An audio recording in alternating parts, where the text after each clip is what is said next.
नमस्कार। आज जैसा कि आपको पीछे दिख रहा होगा कि कृषि विज्ञान केंद्र रामबन जो है उसने प्राकृतिक खेती को इस एरिया में प्रमोट करने के लिए बहुत काम किया है और आगे भी हम किसान भाइयों को यही बताते हैं, इसी तरफ प्रेरित करते हैं कि आने वाला समय जो है वो नेचुरल फार्मिंग, प्राकृतिक तरीके द्वारा खेती का है। तो मैंने पिछली बहुत सी वीडियोस में आपको प्राकृतिक पद्धति के तहत किस तरह हम जो कीट पतंगे हमारे खेतों को नुकसान करते हैं उसके बारे में बताया, और आज की जो वीडियो है उसमें भी मैं आपको एक नेचुरल फार्मिंग के तहत जो एक अस्त्र जिसको कि हम दशपर्णी अर्क बोलते हैं, ये जो दशपर्णी अर्क है ये सब प्रकार के जो कीट पतंग हैं जो हमारे फसलों को खा जाते हैं, जो पत्तों को काट लेते हैं और कुछ जो पौधे के तने में रहकर तना काट देते हैं, सब प्रकार के जो इंसेक्ट पेस्ट हैं उनके लिए बड़ा इफेक्टिव है दशपर्णी अर्क। तो दशपर्णी अर्क जैसा नाम से ही आपको पता चल गया होगा कि इसमें 10 तरह के जो पेड़ पौधे हैं वो उपयोग में लाए जाते हैं। तो 10 प्रकार के पेड़ पौधे जिसमें आम है, अनार है, अमरूद है, करेला है, पपैया है, कस्टर्ड एप्पल है, मोरिंगा है, ड्रमस्टिक है। तो इस तरह के और भी हमारे हमारे आसपास बहुत से ऐसे पेड़ पौधे होते हैं जो कड़वे होते हैं और जिनके अंदर ऐसी प्रॉपर्टीज़ होती है कि वो कीड़ों मकोड़ों को कंट्रोल कर सकते हैं। तो इस तरह के 10 प्रकार के पेड़ पौधे हमने ले लेने हैं, इनके पत्ते लेने हैं, 2-2 किलो हर एक के हमने पत्ते ले लेने हैं। इसके साथ हमें कुछ 200 लीटर पानी चाहिए और 10 लीटर गोमूत्र और 2 किलो के करीब हमें गाय का गोबर चाहिए।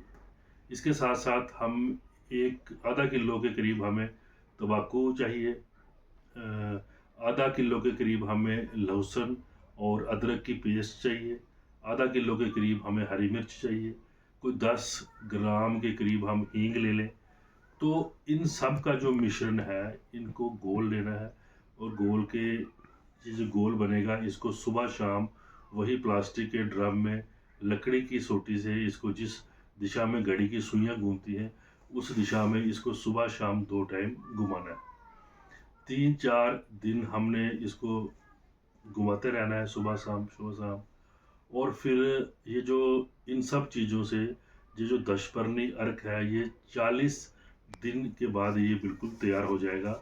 और फिर हम इसको इसके पानी को हम फिल्टर कर लें एक कपड़े से, और फिर हम अपनी फसलों पे हम स्प्रे कर सकते हैं। लेकिन स्प्रे जब हम करते हैं तो हमें एक बात का ध्यान रखना है कि हमें इसको डिल्यूट करना पड़ेगा, हमें इसमें पानी डालना पड़ेगा।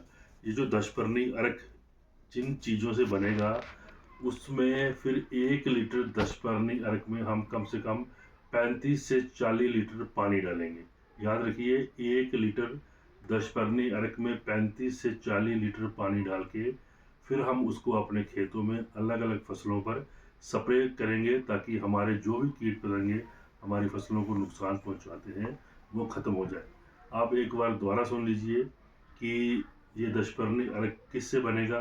200 लीटर पानी, 10 लीटर जो है देसी गाय का गोमूत्र, 2 किलो देसी गाय का गोबर, अलग अलग जो हमारे आसपास पेड़ पौधे हैं, आम, अनार, पपैया, पपीता, अमरूद, मोरिंगा, करंज, कस्टर्ड एप्पल, तो बीटर गॉर्ड, करेला, देसी करेला, तो इन सब के जो पत्ते हैं 2-2 किलो ये सब हमने ले लेने हैं। इसके साथ हमें कोई 500 ग्राम, आधा किलो के करीब तंबाकू चाहिए, आधा किलो के करीब हमें अदरक की पेस्ट चाहिए, आधा किलो के करीब लहसुन की पेस्ट चाहिए, कोई 10 ग्राम के करीब हमें हींग चाहिए। तो ये सब चीज़ें जो है इनका मिश्रण जो तैयार करना है, और 40 दिन के बाद जो है इसको जब हम सुबह शाम घोलते रहेंगे तो हमारा जो दशपर्णी अर्क है तैयार हो जाएगा।